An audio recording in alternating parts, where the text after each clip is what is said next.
On s'intéresse aujourd'hui à un petit exercice sur la relation de Chasles. Alors, on a une figure formée de triangles équilatéraux et on va vous demander de simplifier des expressions.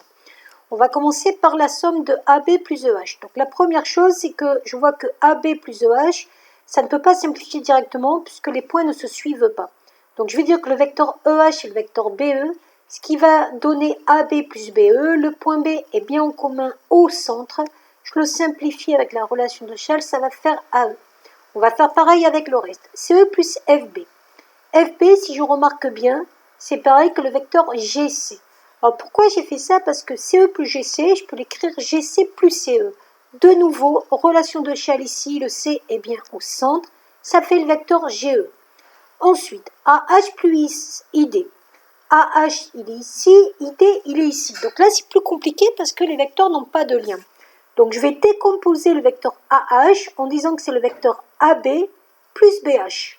Et je vais décomposer le vecteur ID en disant que c'est le vecteur IH plus HB plus BD. Et je vais regrouper ce qui m'intéresse. Donc le AB, je vais le laisser. Le BH, je vais le laisser. IH, si je regarde bien, c'est la même chose que... alors le HB, je vais le laisser. Et IH, c'est la même chose que AB.